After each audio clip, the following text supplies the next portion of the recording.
record straight about climate. This video is titled, No Evidence That Climate Scientists or Journalists Have Any Integrity. There's some amazing new propaganda out this week. Climate change, we haven't experienced anything like this in the past 2,000 years. Climate scientists writing in the journal Nature have found there is no evidence for globally coherent warm and cold periods over the last 2,000 years prior to industrialization. That's significant because climate change deniers have sometimes pointed to epochs like the so-called Little Ice Age or Medieval Warm Period to argue that the current global warming is one among multiple similar global climate events. So what the article is saying is that only climate deniers believe in the Medieval Warm Period and the Little Ice Age. Now let's look at who some of these climate deniers are. Well, this is the 1990 IPCC report. And there it is, the Medieval Warm Period, much warmer than the present, with the Little Ice Age in between. So the world's leading climate scientists all agreed 30 years ago that there was a Medieval Warm Period and Little Ice Age. And these are the people who are now being called climate deniers. And here's a 1981 article from James Hansen, the world's #1 climate alarmist, once again showing a Medieval Warm Period, a Little Ice Age, and current temperatures lower than the Medieval Warm Period. So now we know he's just a climate denier. One of the favorite tactics of climate alarmists to try to get rid of the Medieval Warm Period is to claim that it only occurred in England. But that simply isn't true. This is from 1975 in the New York Times. The isotopes also reflect the long-term climate changes. A remarkable finding reported in the May 1st issue of Nature is that trends in Greenland for the period 850 to 1700 AD closely match the British record for 1100 to 1950. California tree rings show a climate record similar to the one in Britain. So the Medieval Warm Period was global, and in fact those three locations are the same places which James Hansen used in his study. And here's another article from the New York Times, January 22nd, 1934, Changing Climate Indicated in Arctic. And it goes on to describe how Vikings living in Greenland disappeared in the cold during the Little Ice Age, and how Vikings who farmed Greenland during the Medieval Warm Period were buried in graves which later got punctured by tree roots. This is in places in Greenland where the ground is now perpetually frozen and there's no trees, so obviously it was much warmer in Greenland when the Vikings farmed there. Here's another story by Hubert Lamb of the British Meteorological Office. He was described as Britain's top weather historian. He spent much of his career studying the Medieval Warm Period and the Little Ice Age. Here's what he said. By the year 1000 AD, Norsemen were sailing between Iceland and Greenland throughout the year without the hazard of ice floes, and Greenland's Baffin Bay was free of ice. Well, Baffin Bay is now frozen over for at least 9 months a year. It was getting warmer. In the 12th century, there were many vineyards in southern England, but by 1300 it became very cold, with a much shorter growing season for crops, resulting in harvest failures and famines in Europe. Here's another story from 1923. There were no glaciers in Europe during the Middle Ages. Since the Middle Ages, there has been a considerable fall in the maximum summer temperature. And the glaciers in Glacier National Park gained most of their mass during the Little Ice Age. These modest glaciers varied in size, tracking climatic changes, but did not grow to their Holocene maximum size until the end of the Little Ice Age, around AD 1850. As I always point out, glaciers don't lie, but climate scientists do. There definitely was a Little Ice Age. Also worth remembering that Hannibal crossed the Alps with African elephants in places which would be completely impassable now. Another line of evidence is sea level. This is Pevensey Castle in southeast England. It's now about a mile away from the ocean. But when the Romans and Normans occupied the castle, it was almost completely surrounded by water, which formed a natural moat around the castle. And this is the current Google Earth image. That natural moat is gone, and now the castle is a mile away from the seashore. So when the castle was built, there was no town there. This was all ocean around this side of the castle. So basically, every climate scientist in the world knew about the Medieval Warm Period and the Little Ice Age. Those scientists are now being called climate deniers by the press.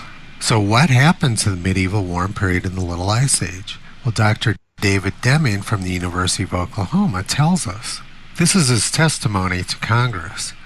I had another interesting experience around the time my paper in Science was published. I received an astonishing email from a major researcher in the area of climate change. He said, "We have to get rid of the medieval warm period."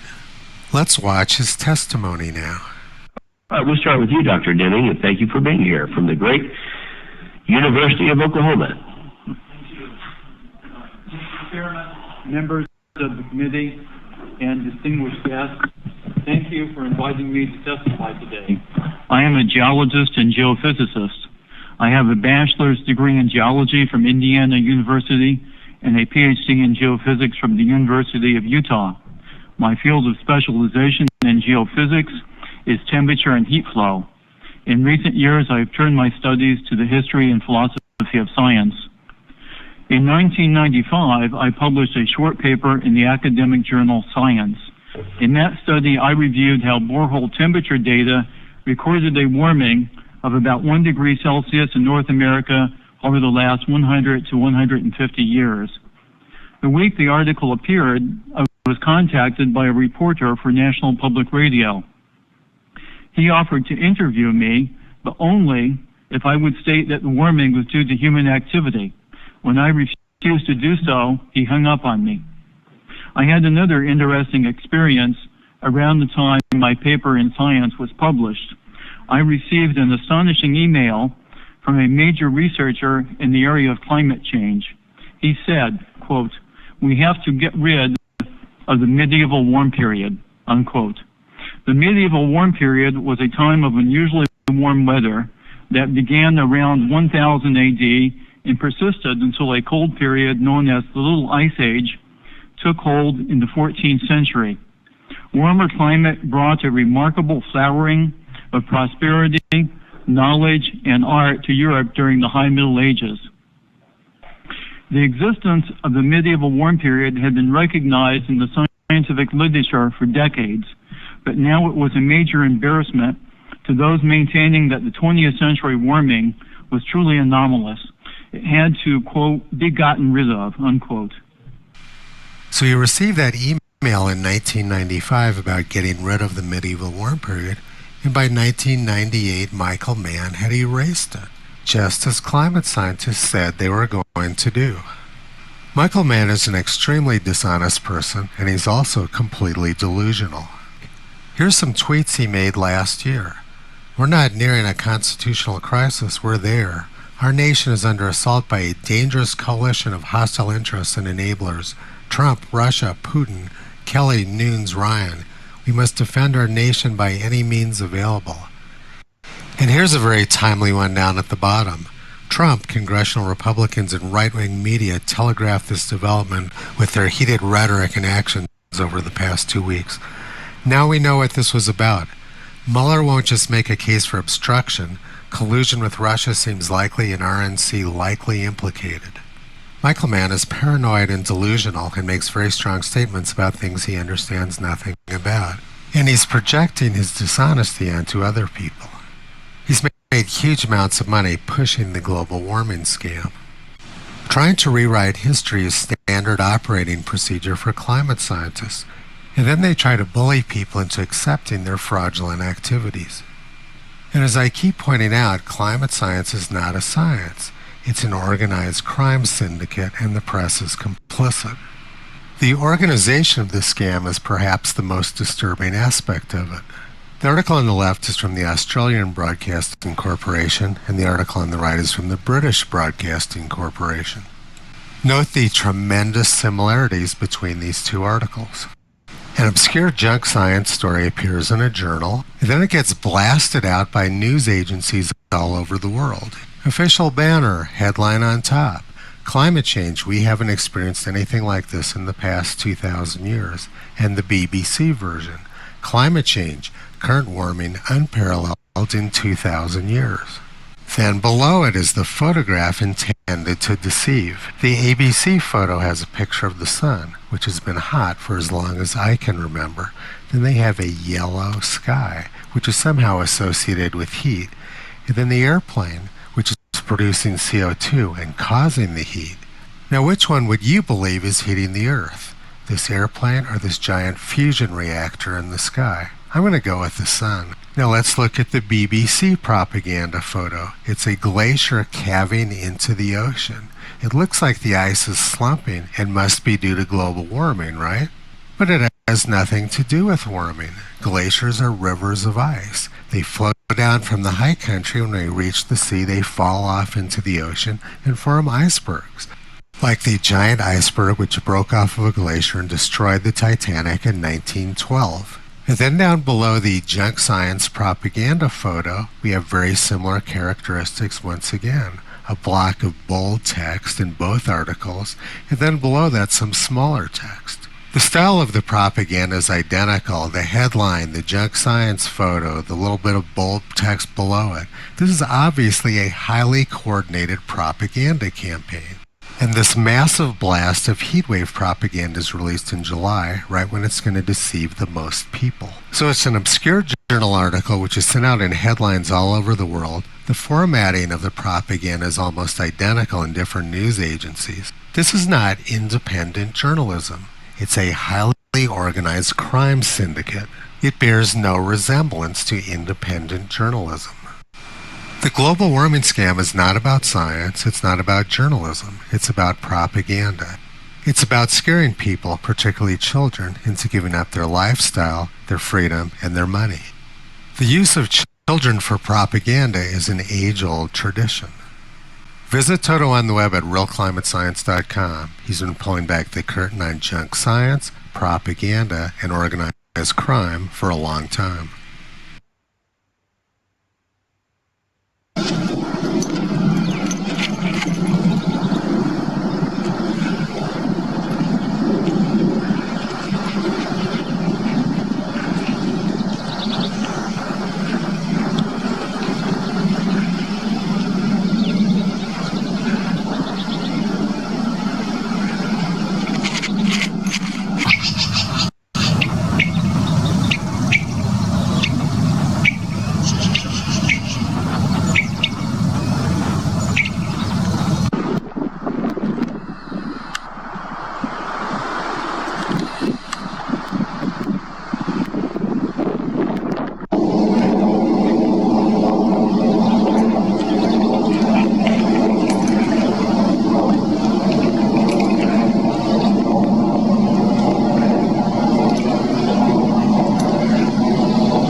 Hello, this is Tony Heller from RealClimateScience.com, setting the record straight about climate.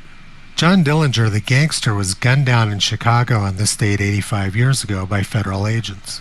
He was an early victim of climate change. Let me explain why. Here's the front page of the Albuquerque Journal from July 23, 1934. Dillinger killed in Chicago. Desperado walks into gun trap of U.S. officers. Let's take a closer look at that. He was shot down in front of theater where he had been attending melodrama. Curious crowd sees the end of Notorious Bad Men in a blaze of gunfire. So why was he in the movie theater that day? Well, the other stories on the page give us a clue. Deaths in heatwave reached 278, unprecedented toll of life during past 7 days, all sections. Crops ruined in many parts of the country. Chicago has 101 degrees. Movie theaters were one of very few places which had air conditioning in the 1930s, so people who could afford it would go to the movie theater and stay there for as long as they could to escape the heat. My mother grew up in New York in the 1930s, and she told me that was the reason why they invented double feature matinees, because people would come in to escape the heat. The 1930s was by far the hottest decade on record in the United States. No other decade came even close. So let's see what temperatures were like in the United States on July 23, 1934, the day John Dillinger was gunned down. The purple dots show locations which were over 100 degrees on that date. As you can see, almost the entire Midwest was over 100 degrees. In fact, it was the 9th hottest day on record in the Midwest. The Midwest has only had 14 days since 1895, which averaged over 100 degrees, and they all occurred in 1901, 1934, and 1936.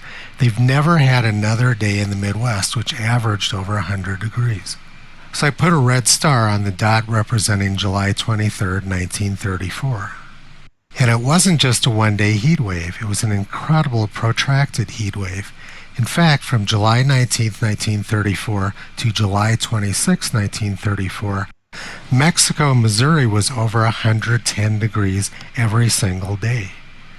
Let's look at those temperatures. July 19th, 112. July 20th, 116. July 21st, 115. July 22nd, 112. July 23rd, 112. July 24th, 114. July 25th, 114. July 26th, 113. Temperatures like that in the Midwest are completely incomprehensible now.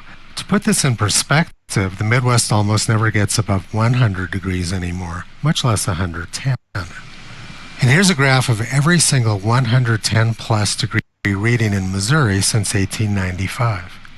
Missouri has had a total of 40 days since 1895 over 110 degrees, and all but one of them occurred before 1960. The last one was in 1980. And every single one of these hot days occurred with carbon dioxide levels below 350 parts per million. Climate scientists say that we need to reduce carbon dioxide levels to prevent hot days, but obviously that's not true because we had a lot more hot days when carbon dioxide levels were lower. So one of the aggravating factors of the extreme heat in 1934 was that there was a record drought across the United States. About 80% of the country was in drought. This was by far the worst drought in the history of the United States, and it occurred at very low CO2 levels. So once again, climate scientists claiming that we need to reduce CO2 levels to prevent drought is obviously total nonsense. John Dillinger, who went into the movie theater to escape the heat, wasn't the only victim of climate change in the 1930s. In fact, millions of people fled the Midwest and the Great Plains in order to escape the heat and drought of the 1930s. They moved to California and became farm workers. John Steinbeck wrote about this poignantly in The Grapes of Wrath. High school kids used to read this back in the days when children were actually taught history. But now school children are taught propaganda rather than history, so they don't hear about this. And if they are taught about the Dust Bowl of the 1930s, what they're taught is that it was farmers' fault, that the farmers caused this. The theory being that bad farming practices led to the heat and drought of the 1930s. While it's true that farming practices may have aggravated the dust, it certainly wasn't the cause of the Dust Bowl. There was a massive drought around the United States and in fact around the world in 1934. And blaming the victims is really a horrible thing to do, but fairly typical for progressives. They've been blaming the victims for as long as I can remember. Let's see what was going on in other places besides the United States in 1934. Cairns Post, February 3rd, 1934. World heating up.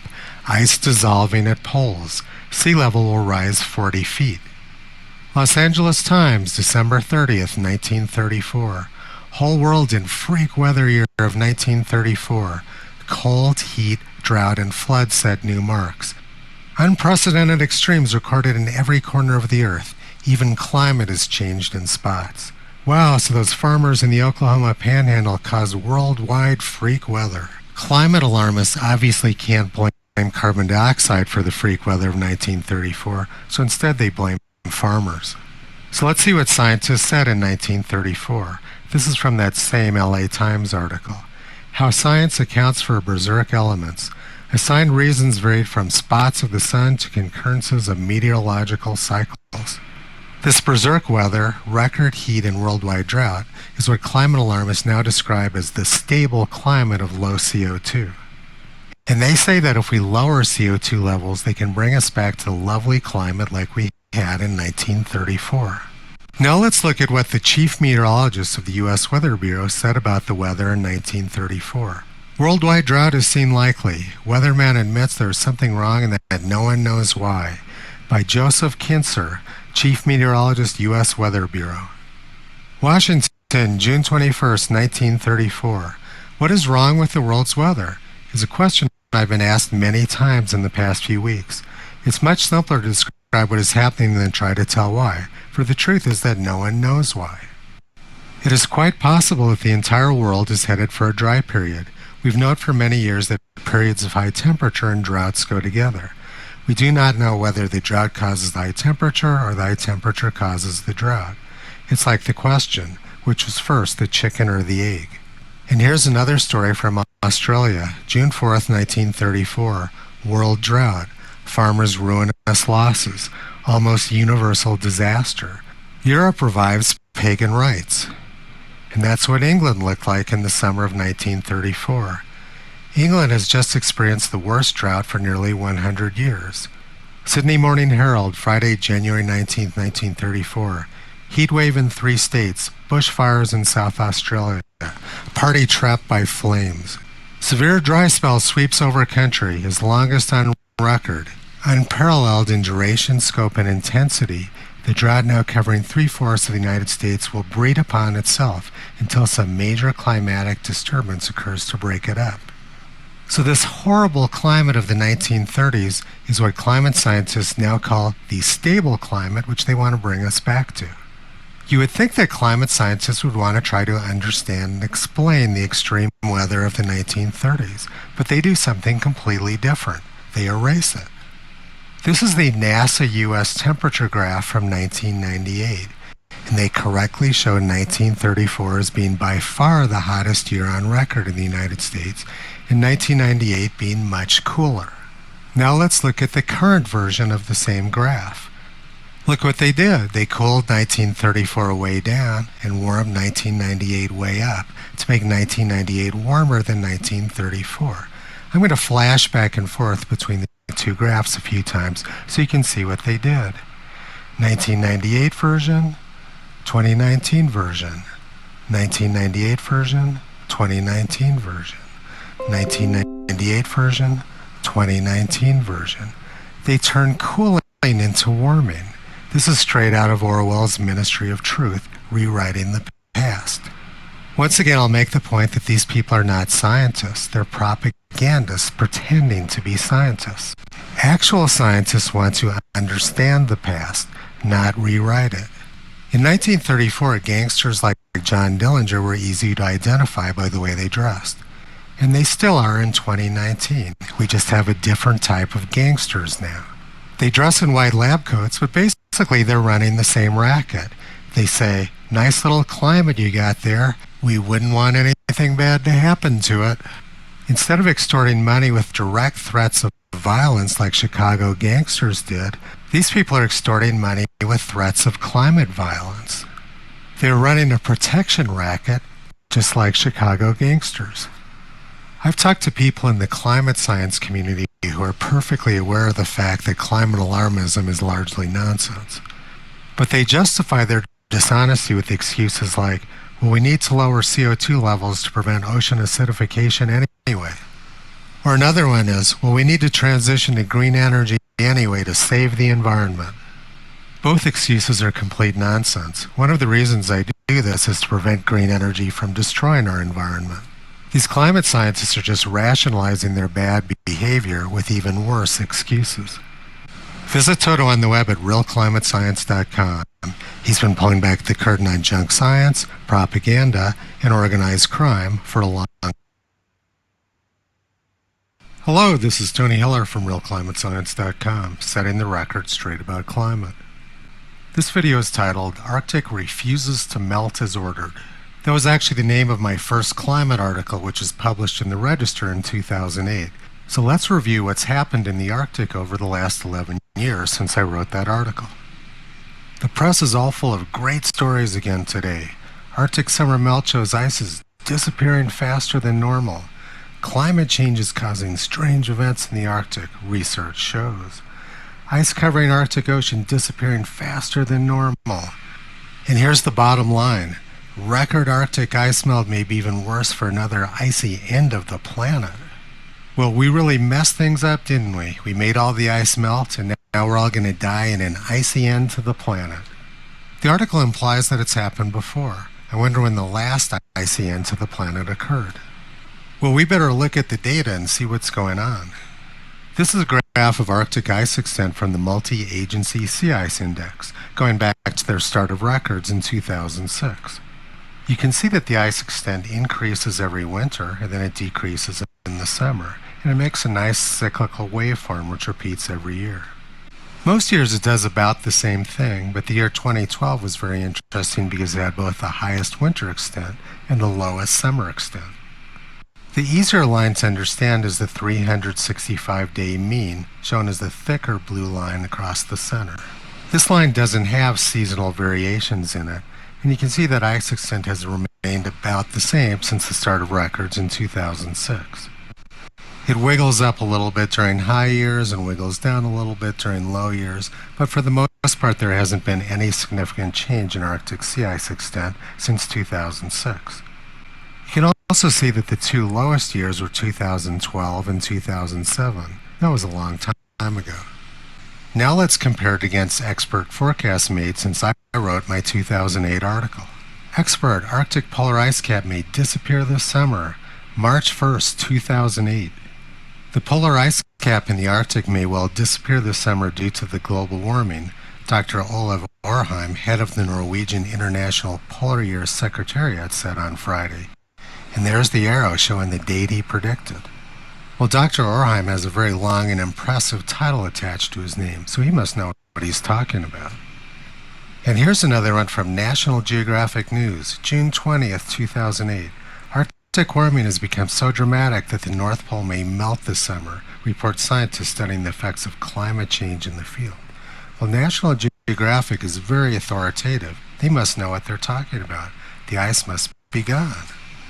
And here's my favorite from the official news agency of Britain, the British Broadcasting Corporation. Swimmer aims to kayak to North Pole, 30 August 2008. This year, for the first time, scientists predict that the North Pole could briefly be ice-free, and that has inspired Lewis Pugh to try to find a way through. There you have it. Scientists say the North Pole could be ice-free. What a great opportunity to kayak to the North Pole. Well, Lewis Pugh made it about 20 miles, turned around, went back because there was no way to get through the very thick ice between Svalbard and the North Pole. Fast forward to 2012. Could all Arctic ice be gone by 2012? Satellite images say it might be. By Seth Borenstein, Associated Press.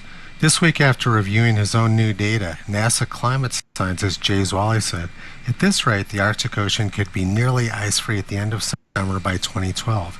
Much faster than previous predictions. The Arctic is screaming, said Mark Cerise, senior scientist at the government Snow and Ice Data Center in Boulder, Colorado. There you have it, our top scientists predicting an ice-free Arctic in 2012. They must have been right. And the Arctic ice is screaming, where's your humanity? Give up your car, give up your meat, give up your lifestyle. Stop this ice from screaming.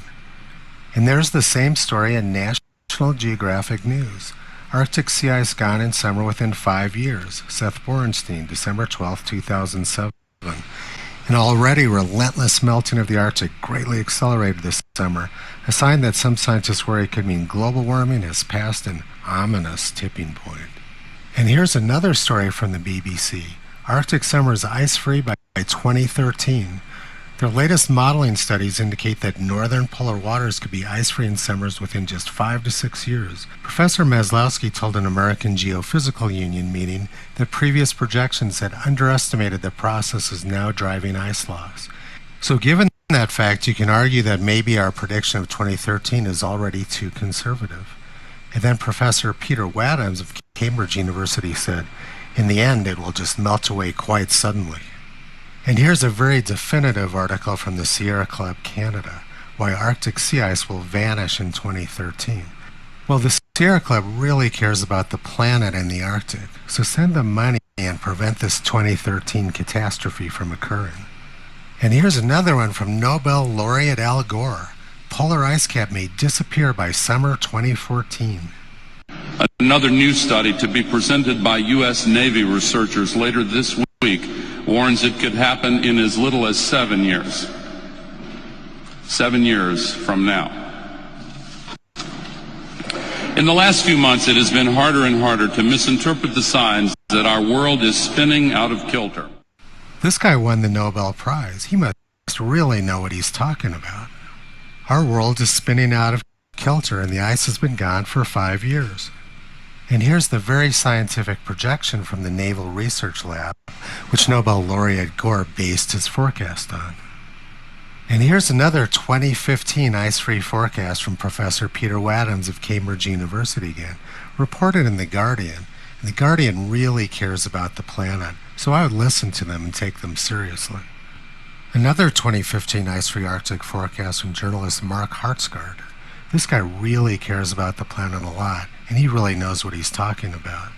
And here's another one from Peter Wadhams at Cambridge University. His 2012 and 2015 forecast didn't work out too well, but he wasn't discouraged. He just pushed his forecast back to 2017 or 2018. And now comes the most important forecast of all from Dr. James Hansen of NASA. He was the guy who started the global warming scare before Congress in 1988. Let's see what he said. Tuesday, June 24th, 2008, by Seth Borenstein, AP Science writer.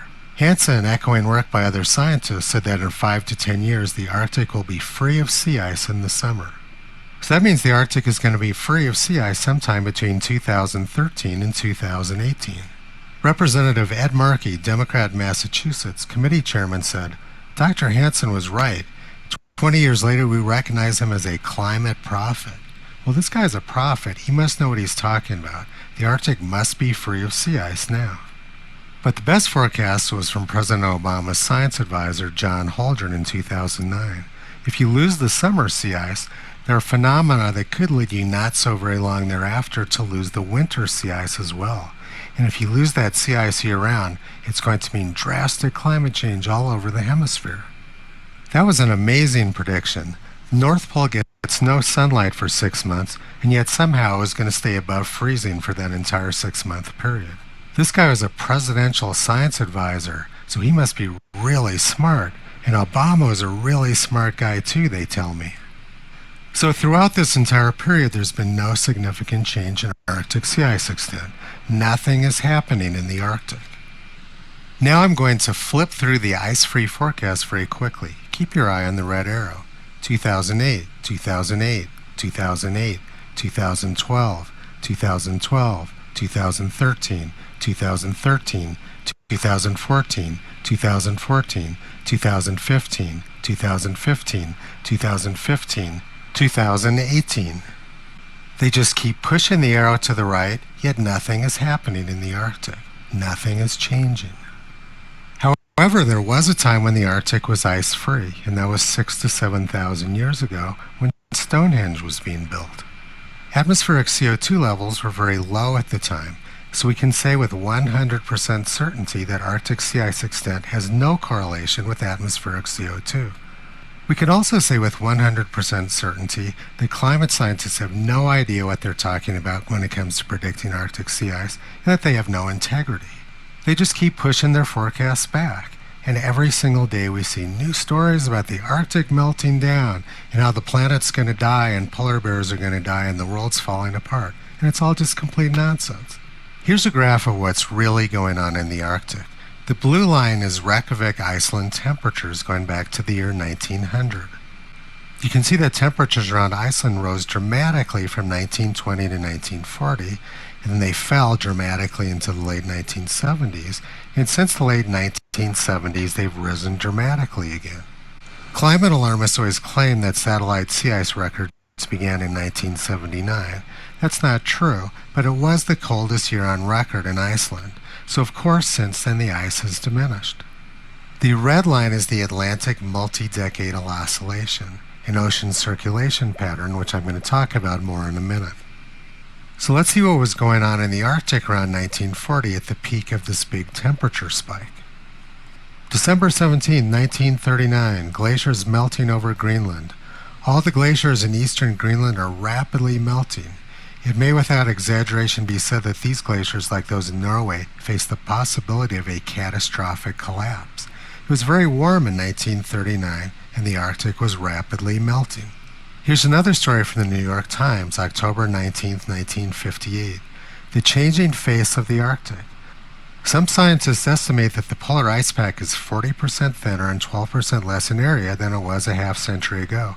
That even within the lifetime of our children, the Arctic Ocean may open, enabling ships to sail over the North Pole. It sounds like something the New York Times would say now, but that was written 60 years ago. Although the idea that a solid ice sheet covers the central Arctic has lingered stubbornly in the popular fancy, the northern cap of ice worn by our planet is actually a thin crust, on the whole only about 7 feet thick, over an ocean 2 miles deep in places. The ice thickness now is about 2 meters or 7 feet thick, so it's about the same as it was 60 years ago. It's unfortunate that New York Times writers don't read their own newspaper, because they might actually learn something if they did. But 3 years later, there was a dramatic change. New York Times, January 30th, 1961. Scientists agree world is colder. An assembly of specialists from several continents seems to have reached unanimous agreement on only one point. It's getting colder. And by 1970, we were into a full-blown ice age scare. Saturday, July 18th, 1970, the New York Times. U.S. and Soviet press studies of a colder Arctic. The United States and the Soviet Union are mounting large-scale investigations to determine why the Arctic climate is becoming more frigid, why parts of the Arctic sea ice have recently become ominously thicker, and whether the extent of that ice cover contributes to the onset of ice ages. Chicago Tribune, March 2nd, 1975. It's getting colder. Brr, new ice age on way soon. Washington. In the last decade, the Arctic ice and snowcap has expanded 12%, and for the first time in this century, ships making for Iceland ports have been impeded by drifting ice. Does that 12% expansion of the Arctic ice cap sound familiar? Well, it should. There's that same 12% number in the 1958 New York Times article. That was how much the Arctic ice cap had decreased prior to 1958. So the ice decreased 12% prior to 1958, and then it increased 12% by 1975. It's almost like the climate is cyclical. Now let's go back and look at the Iceland graph again. It was very warm around 1940, and the glaciers were disappearing, and the ice was disappearing, yet carbon dioxide levels were very low at the time. And then as carbon dioxide levels increased, the Arctic got much colder. So sometimes Iceland temperatures go up, sometimes they go down, but it has nothing to do with increasing carbon dioxide levels. But what it does correlate with very closely is the Atlantic multi-decadal oscillation. When the ocean circulation turns warm, the Arctic gets warm. When it turns cold, the Arctic gets cold. And the next time the Atlantic multi-decadal oscillation gets cold again, then we'll get cold in the Arctic again, and the ice will increase. But what climate alarmists do is they start their photographs in 1979, right in the coldest year, and they say, the Arctic is warming up and the ice is melting, and it's all your fault. This obviously isn't true. If they were actual scientists, they would admit that they were wrong, but they'll never do that because they're not scientists, they're propagandists. Visit Toto on the web at realclimatescience.com. He's been pulling back the curtain on junk science and propaganda for a long time. Hello, this is Tony Heller from realclimatescience.com, setting the record straight about climate. In my previous video, I discussed extreme heat wave fraud from the Union of Concerned Scientists. In this video, I extend and quantify that analysis. I've developed some new graphing tools which allow me to simultaneously analyze every single day since 1895. More about that later, but this video shows the first results from those new tools. It's been hot the last few days in the Midwest, and the press is making a field day of it. Heat wave 2019, massive heat wave blamed for at least 6 deaths. Heat wave to expand from Plains Midwest to east this week. Look at all that hot pink. Records fall as last day of heat wave bakes Midwest. Dangerous heat wave scorches millions in parts of the U.S., at least 1 dead. And here's the really good stuff. National Geographic. Off the charts heat to affect millions in U.S. in coming decades. Senior climate scientist at Union of Concerned Scientists says Midwest will begin to experience days that are so hot they're off the charts. And the same story from the Cleveland scene. Unaddressed climate change will skyrocket number of days with extreme heat. So there it is. Unless you give up your car, your meat, your lifestyle, your income, your vacations, everything else we depend on fossil fuels for, you're going to burn up. And it's right there. Concerned scientists say so. Who could argue with concerned scientists? After all, they're scientists, and they're concerned. Now let's look and see if there's any validity to these claims by National Geographic and the Union of Concerned Scientists. Yesterday was the hottest day of the year in the Midwest. The peak temperature was 97 degrees, and the average maximum temperature was 91.7 degrees. Compare this with July 14th, 1936, which was the hottest day on record in the Midwest. The average afternoon temperature that day in 1936 was 106 degrees, which was almost 15 degrees hotter than this year's hottest day. Those temperatures in 1936 were genuine off-the-charts heat, and carbon dioxide levels were very low at the time, only about 310 parts per million. So what National Geographic and Union of Concerned Scientists are trying to tell us is that we need to lower CO2 levels to avoid the sort of heat which we had when we had lower CO2 levels. It makes absolutely no sense. This graph plots the average temperature for every single July day in the Midwest since 1895. It's sorted from coolest to hottest. The coolest July day since 1895 in the Midwest was about 70 degrees, and the hottest was 106 degrees on July 14, 1936, which we've already discussed. This year's hottest day in the Midwest was nothing extraordinary at all. In fact, it was not much above the median temperature for all July days since 1895. This is a histogram once again for all July days in the Midwest since 1895. The center of the histogram is right around 85 degrees, and this year's hottest day was about 91.6 degrees. Actually pretty amazingly cool for a hottest day of the year. This next graph shows every single July day since 1895 in the Midwest, except this time instead of showing the average temperature, it shows the peak temperature on each day.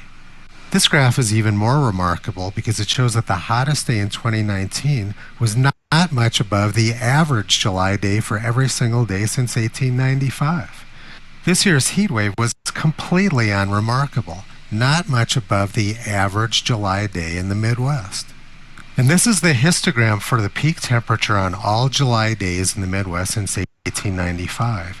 You can see that this year's peak temperature of 97 degrees was very close to the median for all July days since 1895 in the Midwest. In other words, remarkably cool. I should mention too, while we're looking at this histogram, that these gaps are not real. It's some sort of artifact of rounding error. But that doesn't have any impact on the median, which is what we're looking at for this analysis.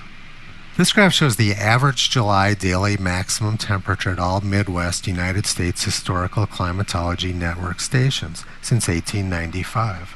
You can see that July afternoon temperatures have dropped several degrees in the Midwest since the 19th century. And they're way down since the 1930s. The only recent year which was hot was 2012. This year has been just about average since 1895, but with cool air moving into the Midwest for the rest of the month, it will probably drop quite a bit before the month is over. And this graph shows the percent of days above 90 degrees, 95 degrees, 100 degrees, 105 degrees, and 110 degrees for every year since 1895. You can see that July used to be much hotter in the Midwest prior to 1940, and that recent years have been among the coolest on record. Now let's look at the New York Times from July 1936 to see what a real heat wave looks like. New York Times, Saturday, July 11th, 1936. 30 die here in New York City in 100-degree heat. Western crops cut 40%. 127 people felled in city area. Civic and commercial activities crippled on third day of heat wave. 10 drownings reported. Toll in nation put at 421 dead. 75 WPA women felled by heat. Indiana highway pavement buckled by the heat. That's pretty amazing. And then a list of the deaths and prostrations in New York City. A huge list. So we've looked at the actual historical data now, which shows that heat has declined sharply in the Midwest since the 1930s and since 1895. And what National Geographic and the Union of Concerned Scientists are claiming has no scientific basis whatsoever. As CO2 has increased, the amount of hot days has declined sharply in the Midwest and in the rest of the United States. There is no scientific basis to their claims. As CO2 has increased, the amount of heat has decreased. The Union of Concerned Scientists is not doing science, they're committing fraud. Obviously they have some other agenda which has nothing to do with science. This massive fraud needs to be stopped before they do some real damage. Visit Toto on the web at realclimatescience.com. He's been pulling back the curtain on junk science and propaganda for a long time.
Hello, this is Tony Heller from RealClimateScience.com, setting the record straight about climate.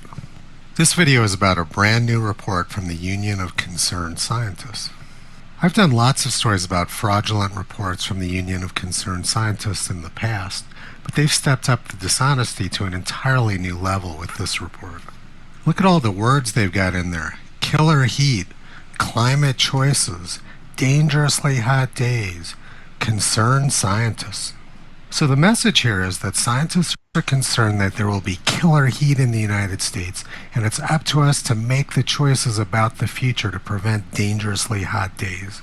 And of course, the bottom line of their message is that we need to drastically reduce CO2 emissions. We need to get rid of our cars. We need to get rid of our lifestyles.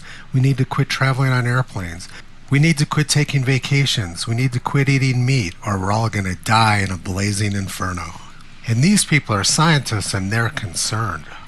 And here are the concerned scientists who wrote the report: Christina Dahl, Erika Spanger-Siegfried, Rachel Licker, Astrid Caldas, John somebody, Nicholas somebody, Rachel Cletus, Shana Udvardy, Juan Declet Barreto, Pamela Worth, July 2019.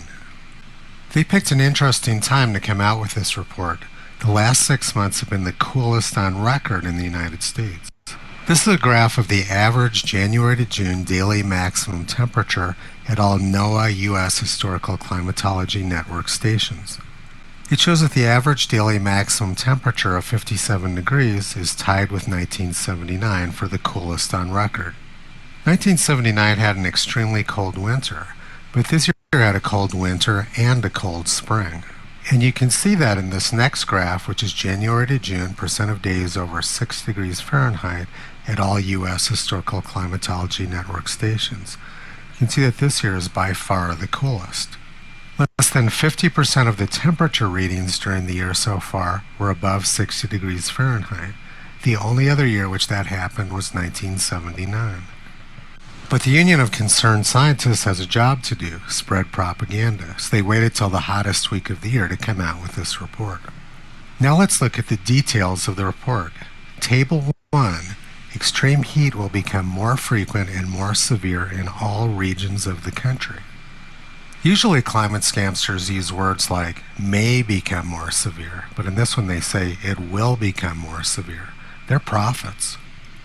And they show the number of 90-degree days per year in the Midwest increasing from 25 at present up to 90 in the future. They show the number of 90-degree days in the Northeast increasing from 13 at present to 70 in the future. The Northern Plains will increase from 13 up to 57. Northwest from 6 up to 37. Southeast from 69 up to 140. Southern Plains from 71 up to 134. Southwest from 37 up to 84. These are huge, deadly increases in heat. How will we survive? These are concerned scientists, and they say as heat-trapping emissions rise, each region of the country is projected to experience an increase in the average number of days per year with heat above the thresholds analyzed in this study. And then they show these red-hot maps of the country burning up. And I'll tell you what, I'm sitting here in my office in Boulder, Colorado. It's 95 degrees outside. It's probably close to 90 in the office. Boy, it's hot. We better do something about these heat-trapping emissions. But first, let's look to see if there's any validity to the claims made by the Union of Concerned Scientists. These heat wave graphs are from the official U.S. government National Climate Assessment. They show the length of heat waves has dropped sharply since the 1930s. They show that the magnitude of heat waves has dropped sharply since the 1930s. And they show that the maximum temperature in heat waves has also dropped sharply during the 1930s. The blue dots in this map show that the peak temperature in most of the U.S. has declined since the first half of the 20th century. So as CO2 has increased, heat waves have decreased sharply. So we already have enough information in front of us to see that the Union of Concerned Scientists report is completely fraudulent. But I'm going to go into much more detail exposing their malfeasance. This is a graph of the percent of days above 90 degrees Fahrenheit, 95 degrees Fahrenheit, 100 degrees Fahrenheit, and 105 degrees Fahrenheit at all United States Historical Climatology Network stations. The blue, red, yellow, and green lines are the trend lines. They're all down. The 1930s was much hotter. The 1950s was much hotter. 1980 was much hotter. 1988 was much hotter. 1901 was extremely hot. There were extremely hot years in 1911 and 1913. Recent years have been among the coolest on record. And the next graph plots the same thing, except this one shows along the x-axis carbon dioxide concentration in the atmosphere rather than time. You can see from the trend lines that every category of heat has declined as carbon dioxide levels have increased. The frequency of 90-degree days has decreased. The frequency of 95-degree days has decreased. The frequency of 100-degree days has decreased. And the frequency of 105-degree days has also decreased as carbon dioxide levels have increased.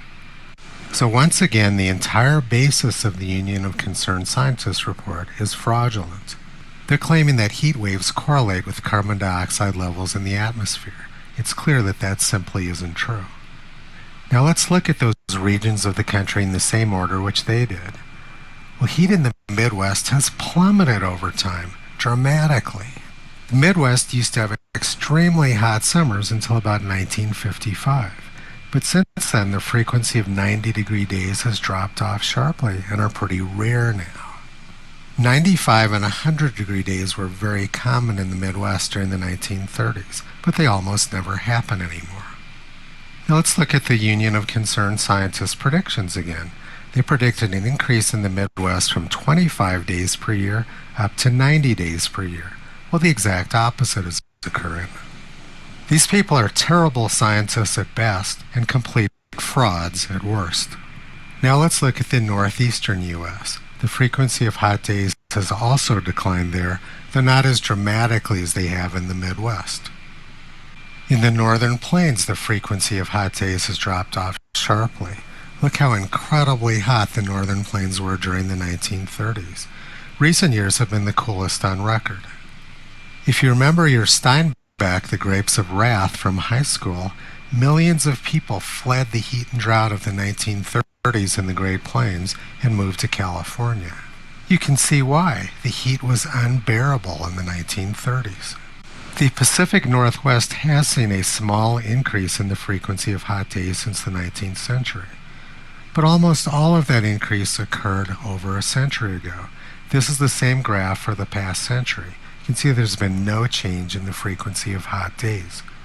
The southeastern U.S. has seen a sharp drop in the frequency of hot days. Prior to 1960, it was much hotter in the southeastern U.S. The southern plains has also seen a sharp drop in the frequency of hot days. They had a very hot year in 2011 and 2012, but generally the trend has been downward fairly sharply. And there were a lot of very hot days in the first half of the 20th century. Also, 1980 was an extremely hot year in the southern plains. The summer of 1980 is folklore in Texas now. Like the Northwest, the Southwest has also seen an increase in the number of hot days. Once again, it all occurred more than a century ago. Over the past century, there's been little or no change in the frequency of hot days in the southwestern U.S. So the Union of Concerned Scientists is batting zero with their claim extreme heat will become more frequent and more severe in all regions of the country. The exact opposite is occurring. The U.S. has a long history of terrible heat waves. During the summer of 1896, a 10-day heat wave killed nearly 1,500 people in New York City. Australia also had their record heat wave during January of 1896. New York Times, August 18, 1896. Hottest of hot waves on record. How it struck sweltering New South Wales in January last. Talking about hot weather, one day last January, the mercury at Adelaide, Australia marked 127 degrees in the shade. And then at the bottom of the article, they show an incredible string of hot days in New South Wales over the entire month of January. Now let's look at the headlines from the New York Times from the heat wave of 1901. June 29, 1901, Heat brings death and much suffering. June 30th, 1901. New York wilts in protracted heat, many dead and prostrated. July 1st, 1901. The city of Furnace, virtually deserted. July 2nd, 1901. Heat's holocaust in the 5 boroughs. 87 deaths and 178 prostrations. Hottest July 1st on record. July 3rd, 1901. Heat brings death to over 200 persons. July 4th, 1901. 200 more dead before rain falls. Now let's look at the heat wave of 1911. July 4th, 1911. Heat kills 100 over country. That heat wave actually killed thousands of people in the Northeast. Tuesday, July 4th, 1911. Crazed by heat, kills himself. Orange, New Jersey. Made insane by the heat early this morning, Rafael Catua just landed from Italy, seized a razor and slashed his abdomen, throat, and wrist. And also during the summer of 1911, Paris had a massive heat wave which killed more than 40,000 people. Compare that to 0 deaths in this year's heat wave. I'm not going to spend much time on the heat waves of the 1930s, which were by far the worst in U.S. history, but here's an article from July 25, 1936. Heat wave toll over 12,086 U.S. cities this week. There's a very simple explanation for why heat waves aren't as severe in the U.S. as they used to be, and that's because the U.S. is getting wetter. In fact, the last 12 months has been by far the wettest on record. And if you remember from the graph I showed you earlier, the last 6 months have also been the coolest on record in the United States. Cool and wet go together, and hot and dry also go together, like in the 1930s. Unfortunate that the Union of Concerned Scientists doesn't seem to understand basic physics. This graph from Oxford University shows the bottom line of their fraud, however. The death rate from natural disasters around the world has plummeted since the 1920s. The Union of Concerned Scientists is trying to scare people into taking what they call climate action by making them afraid that they will die in the heat. But as carbon dioxide levels have increased in the atmosphere, death rates from natural disasters have plummeted. This is the exact opposite of the claims being made by the Union of Concerned Scientists. Now let's look at the last part of their fraud, their claim that the United States can take unilateral climate action. Even if you believe that atmospheric carbon dioxide levels control the climate, there's very little evidence the United States has any control over them. China emits twice as much carbon dioxide as the United States, and their levels are skyrocketing even as the U.S. levels are decreasing. And China is building hundreds of new coal-fired power plants. Look at this amazing Orwellian headline from the New York Times. As Beijing joins climate fight, Chinese companies build coal plants, as if somehow Chinese companies could build coal plants without the government's permission. Atmospheric carbon dioxide levels, as measured at Mauna Loa Observatory, have been increasing exponentially for a long time, and each of these climate agreements has had zero impact on the increase in atmospheric carbon dioxide.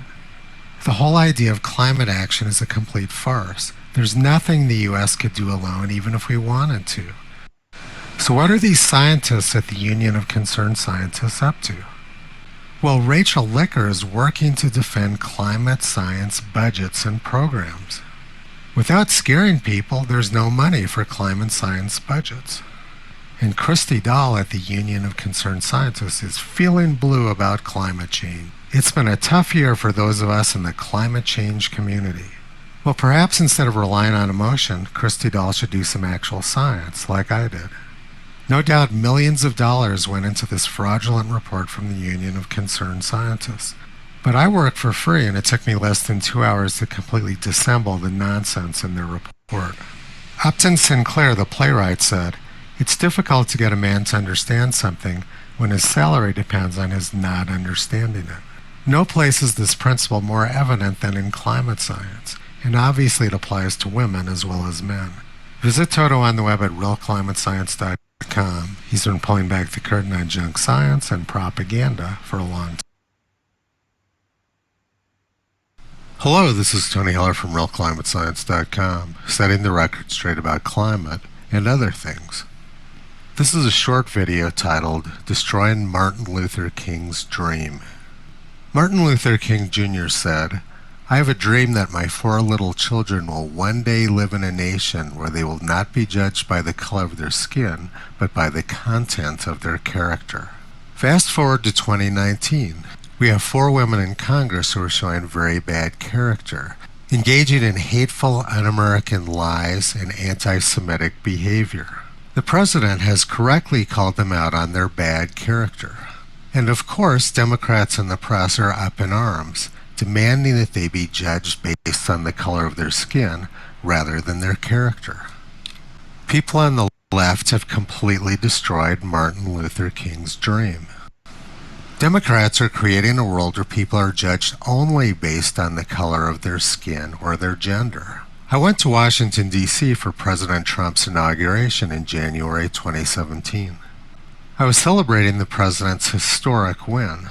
I wore a red hat to the celebration which said, "Make America Great Again," a sentiment which every loyal American should embrace. But unfortunately, tens of thousands of very hateful people showed up that weekend in Washington, D.C. They were burning cars. Madonna was talking about blowing up the White House. Ashley Judd went on an obscene rant about how she was a nasty woman. I was verbally assaulted over and over again for wearing a Make America Great Again hat. The person I was with was very scared, and I'm sure we would have been physically assaulted had there not been a very large police and military presence there. The behavior of these anti-American haters was despicable. There were people walking around with signs accusing the president of having sex with his daughter. It was the most revolting event I've ever seen in my life. It was called the Women's March on Washington. But because it was called the Women's March, they got a free pass from the press for their incredibly bad behavior. Democrats and the press are trying to create an America where people are judged based on the color of their skin and their gender, and not by the content of their character. They've completely destroyed Martin Luther King's dream. He wanted people judged by the contents of their character and not the color of their skin. If you hate America, make racist remarks, and your loyalties are to another country rather than the United States, you have no business being in Congress. There are millions of people trying to flee third world hellholes and get into the United States. Those millions of people trying to get in appreciate the United States. And there are millions of people inside the country now who don't appreciate the United States. They should leave and make room for those who do. The president is absolutely correct about the assessment of the bad character of these 4 women. In addition to her lies about America having concentration camps, Alexandria Cortez is spreading desperate lies about climate, telling children that the world is going to end in 12 years. This is despicable behavior. Deceit, anti-Semitism, and hatred of America has no place in Congress. Let's get back to Martin Luther King's dream and judge people based on the contents of their character rather than the color of their skin. Visit Toto on the web at realclimatescience.com. He's been pulling back the curtain on junk science, propaganda, and bad behavior for a long time. Hello, this is Tony Hiller from realclimatescience.com, setting the record straight about climate. This video is titled Fire Conspiracy Theorist. This graph was published by the U.S. Forest Service a few years ago. It shows burn acreage in the U.S. going back for a century. As you can see, there was a huge spike in burn acreage from the 1920s through the 1950s. And since the 1950s, burn acreage in the United States has been very low by historical standards. There has, however, been a very small upswing in forest fire burn acreage in the U.S. over the last 20 years. So climate alarmists, of course, want you to see this very small upswing over the last 20 years and not see the huge spike prior to the 1960s. So they've come up with all sorts of wonderful excuses to ignore the pre-1960 data. My 3 favorites that I've heard are, they used to start the fires intentionally, or firefighting techniques got better, or people just didn't used to know how to do addition properly. That one's my favorite. In the 1930s, they built the Golden Gate Bridge and they split the atom but they couldn't figure out how to total up forest fire burn acreage. That makes a lot of sense. My experience with climate alarmists is that they're some of the most ignorant, intellectually lazy, and poorly educated people on the face of the earth. Yet they imagine themselves to be very sophisticated and much smarter than previous generations. But I don't want to waste time on the ridiculous theories. Instead, let's look at the real reason for this big spike in fires during the 1930s. This is the U.S. heatwave graph from the 2017 National Climate Assessment. Note that it shows exactly the same thing as the forest fire burn acreage graph, a huge spike from the 1920s through the 1950s. Now let's overlay the two graphs together. The red graph is the heatwave graph, and the blue graph is the forest fire burn acreage graph. You can see that there is excellent correlation there. The spikes line up very closely, and this little uptick towards the end also appears in both graphs. Heat waves are associated with drought. The worst droughts in U.S. history occurred during the 1930s, right at the peak of these heat waves. It all makes perfect sense. It was very hot and dry during the 1930s, so we had a lot of fires and very high burn acreage. This is very basic science. The high burn acreage was due to very hot, dry conditions. There is no reason to discount this huge pre-1960 spike in U.S. burn acreage. It was very real. So now let's look at the part of the National Climate Assessment which was released to politicians and the press. First, we're going to look at this graph, U.S. wildfires. It shows that upswing in fires since the 1980s. So the intention is to fool journalists and politicians into believing that wildfires are increasing due to carbon dioxide. Now let's look at what the fraudsters who made the summary document of the National Climate Assessment did to the data. This little rectangle here is the part of the fire graph which was put in the summary document. Note that they started right at the low point, and they left off the huge spike in burn acreage prior to the start of their graph. They picked the only point in the graph where they could start and make it look like fire burn acreage was increasing in the United States, even though there's been a huge decrease. People at Enron went to jail for doing much less than this sort of fraud, which is in the National Climate Assessment. This next graph shows in pink all the data that was hidden in the summary documents of the National Climate Assessment. You can see exactly why they hid it. It wrecks their story. The burn acreage was very real during the 1930s, and people were able to count very adequately. This article from the New York Times from 1938 details in great detail the amount of burn acreage and exactly what was going on. The people who built the Golden Gate Bridge and split the atom during the 1930s were very good at mathematics, unlike many modern climate scientists who are completely incompetent. Here's the lead story from the Santa Cruz News, Santa Cruz, California, Saturday, December 5th, 1936. Forest fires occurred in Santa Cruz Mountains for centuries, seen as greatest peril to future prosperity.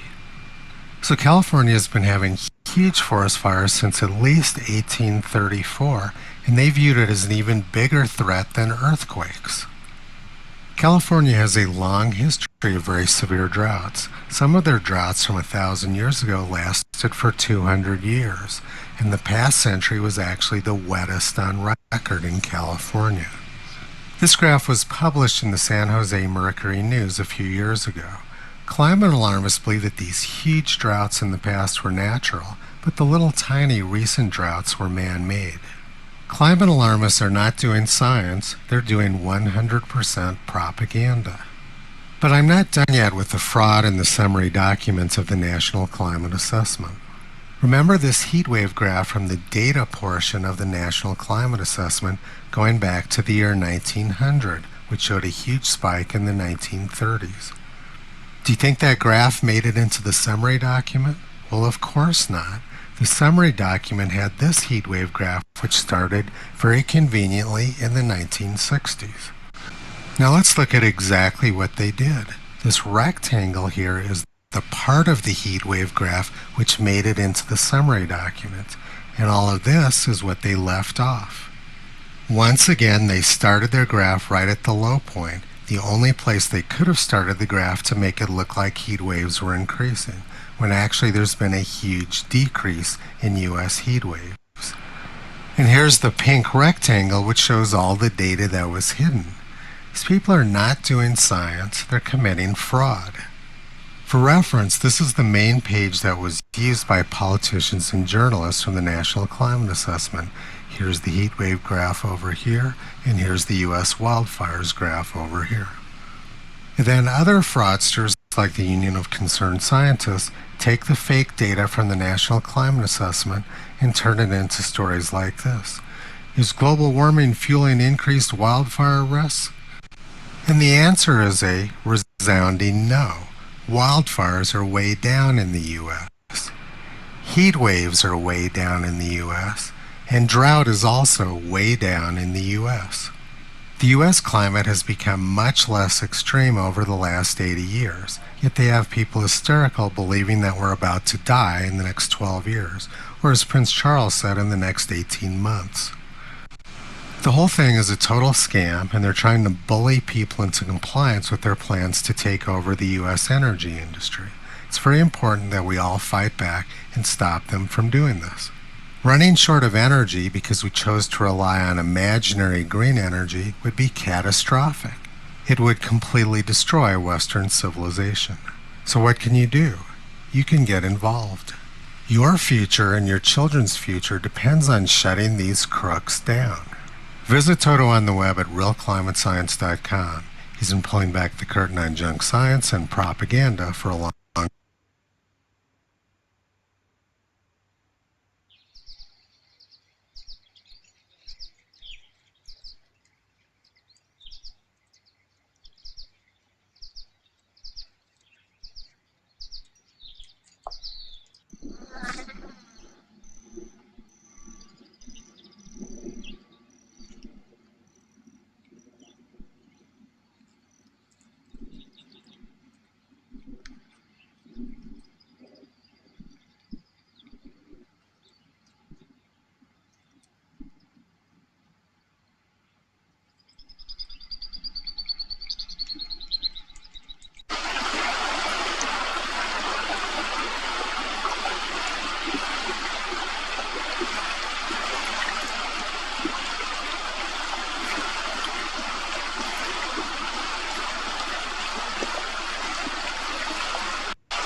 We're known for a lot of things here in West Texas.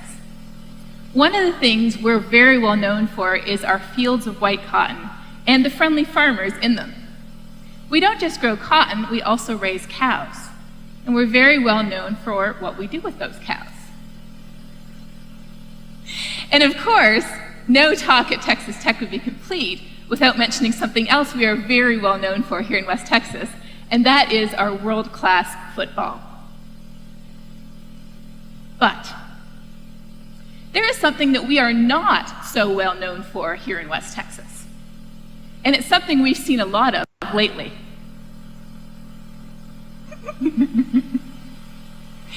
And I have to admit, when I was scraping the snow and ice off my car, I was tempted to think, where's global warming now? I'd like a little of that, please. This is not what our winters should look like. So here we are, talking about what if, though? What if this global warming thing is real? Hello, this is Tony Hiller from RealClimateScience.com, setting the record straight about climate. This video is titled, Caution, High Fire Propaganda Danger. There was a time when fire danger signs actually meant something. When I was a kid, if the sign said high fire danger, it actually meant high fire danger. But now authorities almost always say it's high fire danger, regardless of what the actual fire danger is. They see it as a way of controlling people's behavior. I took this picture on July 3rd, just west of Boulder. Obviously the fire danger was not high, and you probably couldn't have started a fire if your life depended on it that day. But the city wanted to keep people from shooting off fireworks. They put up signs like that, even though it's probably the greenest it's ever been here in July. But this video isn't about the local fire propaganda. It's more about the big picture of fire propaganda. The press reports that scientists say that fires are getting much worse in the United States because of global warming.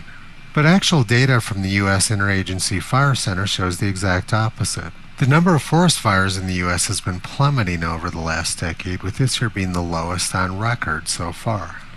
The number of fires is down more than 50% from 10 years ago. This shouldn't surprise people because 10 years ago the U.S. was having a drought, and this year has been the wettest on record.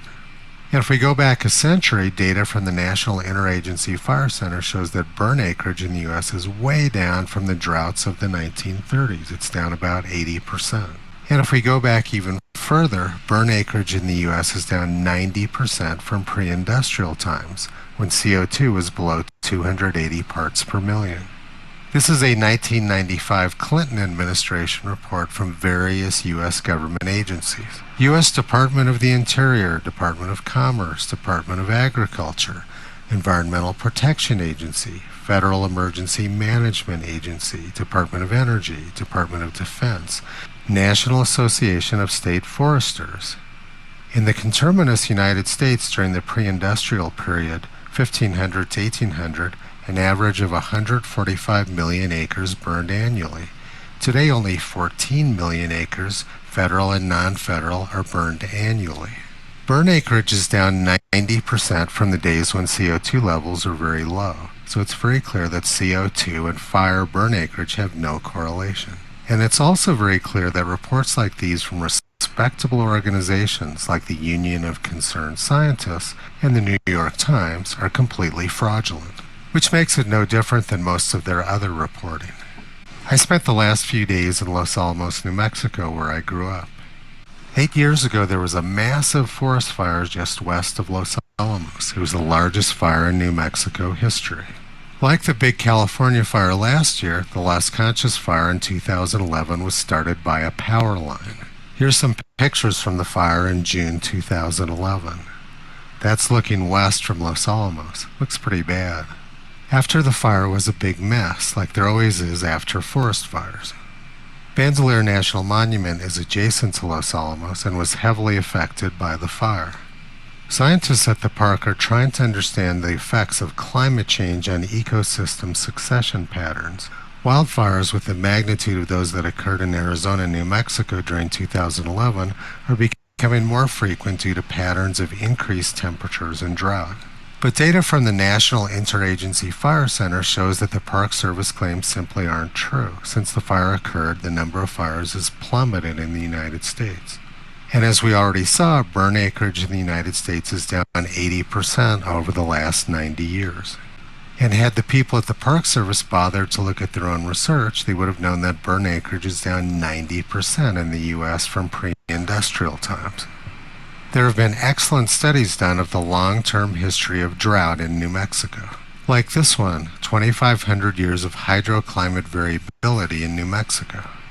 This graph shows precipitation in New Mexico going back 2,500 years. You can see that they have wet periods and they have dry periods. There have been many very bad droughts in New Mexico over the last 2,500 years, including a very bad one around the time I was born in the 1950s. And this is the drought which scientists at Bandelier National Monument claims is due to climate change. I annotated the graph to show how ridiculous the Park Service claims are. According to them, all of these very severe droughts in the past were natural, but the relatively mild recent drought was man-made. Obviously, what Bandelier National Monument is claiming is propaganda, not science. Let's look next at the medieval drought. This is Chaco Canyon in western New Mexico. It was the largest pre-industrial apartment complex in the United States, and it was abandoned in the 13th century after a 70-year-long drought. Like Bandelier, Chaco Canyon is also under the jurisdiction of the U.S. Park Service, so you'd think that Park Service scientists would know a little bit about their own science.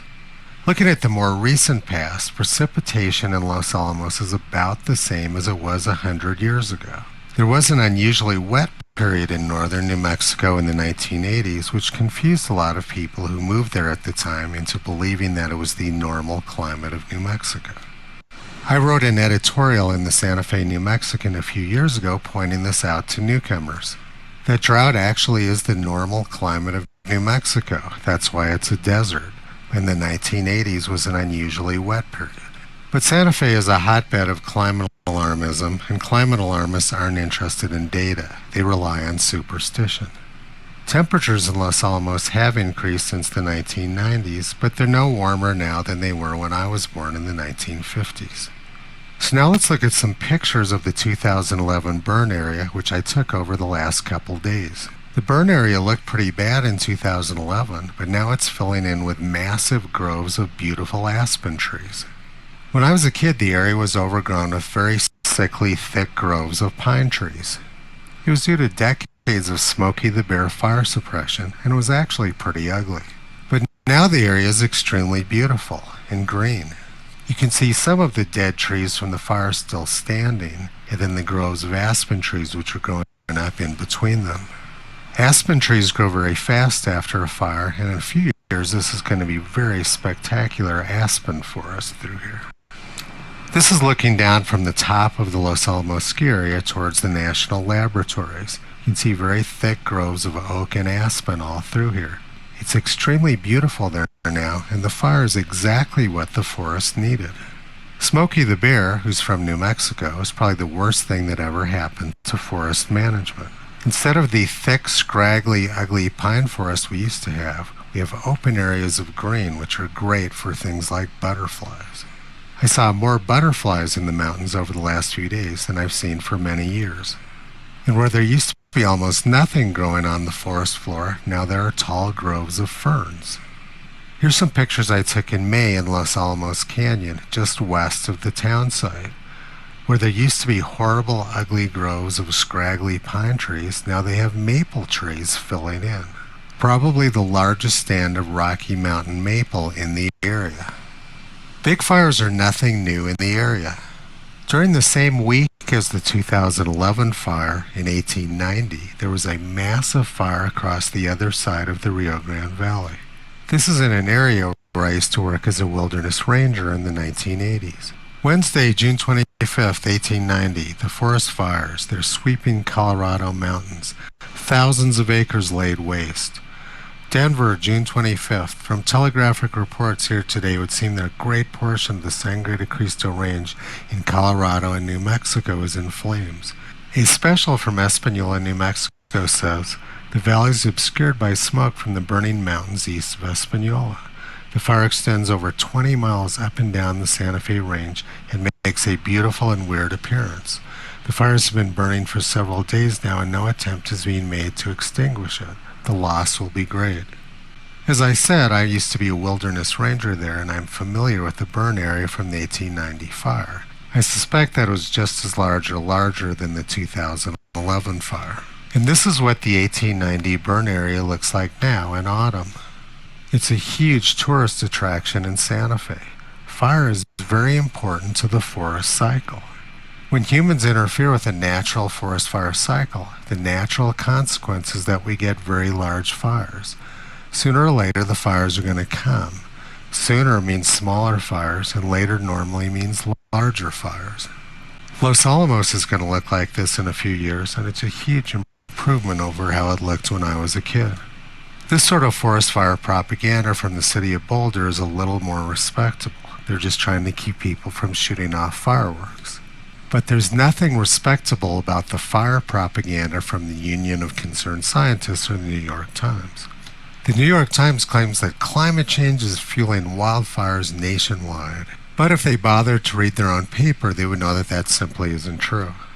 The New York Times, Sunday, October 9th, 1938. Forest fires, one every 3 minutes in 1937, burned 21,980,500 acres. So it was more than 20 million acres in 1937, and that didn't even include Alaska. This year, including Alaska, there's only been about 2 million acres burned. So forest fires are way down in the United States, and the New York Times should know this. If I can spend 5 minutes researching the New York Times archives, you'd think their own reporters would be able to do that too. Actually, they probably can, but they have no interest in facts. These people are wittingly or unwittingly engaged in a propaganda campaign to destroy the U.S. energy infrastructure, which would be catastrophic. Forest fires always seem terrible at the time, and they can be used very effectively for propaganda. But the reality is that pine forest needs fire, and that the end consequence of the fire is always extremely healthy for the forest. It's not at all surprising that Democrats who live in places like Brooklyn and Los Angeles don't understand anything about fire, or anything else about nature for that matter. I'm sure that the man-made world they live in isn't very pleasant, but I spend as much time as possible out in nature, and I see that our environment in the United States is very healthy, much healthier than it was 50 years ago. Visit Toto on the web at realclimatescience.com. He's been pulling back the curtain on junk science and propaganda for a long time.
Hello, this is Tony Heller from RealClimateScience.com, setting the record straight about climate.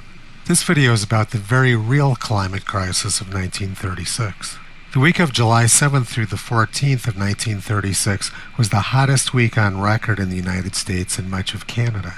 The pink dots on this map show everywhere which got over 100 degrees Fahrenheit or 38 degrees Celsius that week.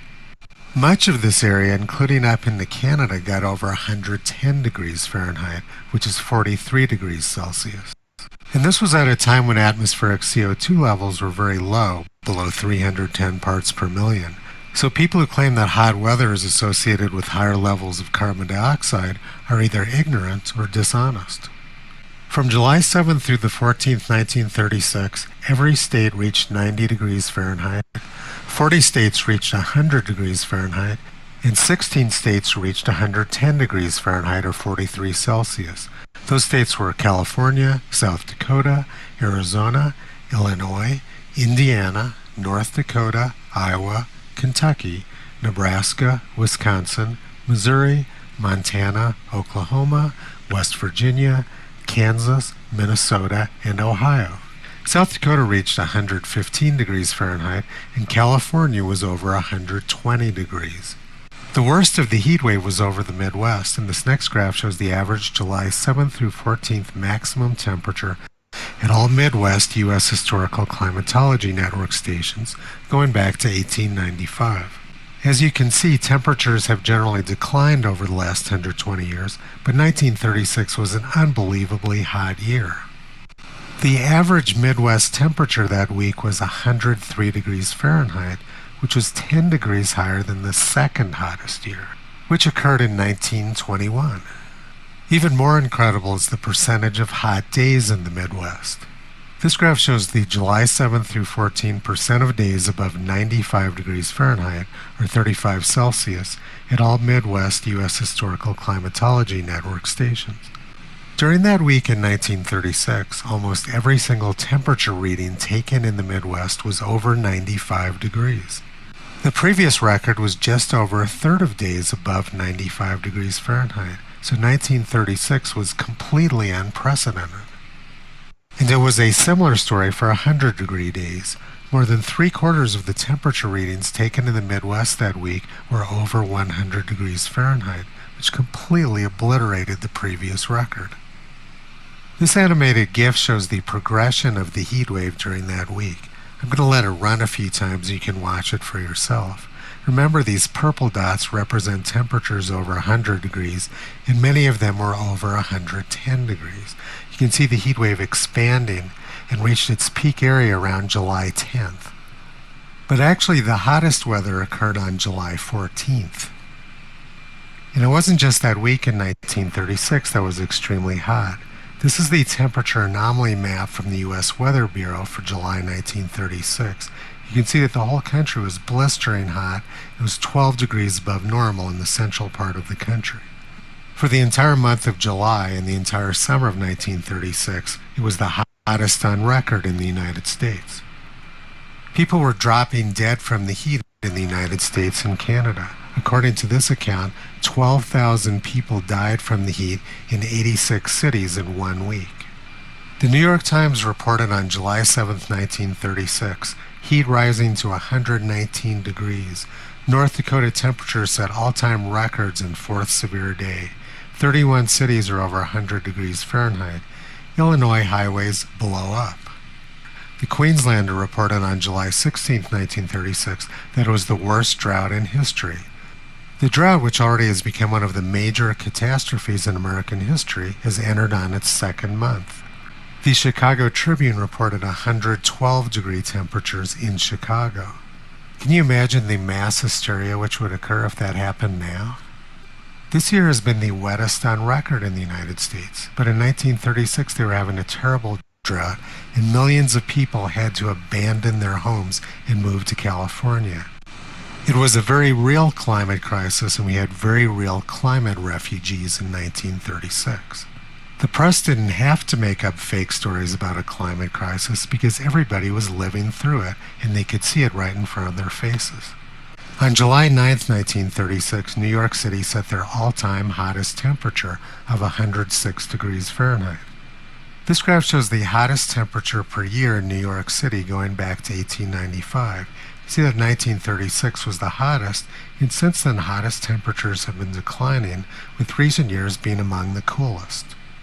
I've been mostly focused on the United States so far, but the situation was very bad in Canada too. Hundreds of people were dying there, and Manitoba reached 112 degrees Fahrenheit.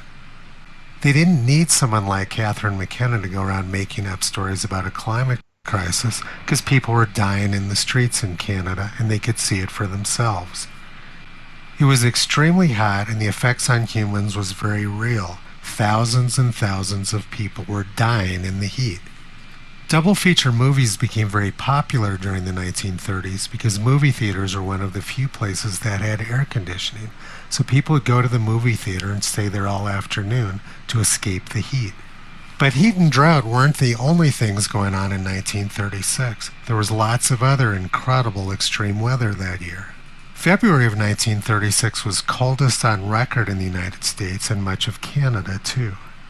North Dakota set their all-time coldest temperature record in February of 1936 and their hottest temperature just a few months later in July. I already showed you the U.S. Weather Bureau temperature anomaly map for the United States for July 1936, which was very red. Well, here's the same map for February of 1936, which was extremely cold. Temperatures were more than 20 degrees below normal around Montana and western Canada.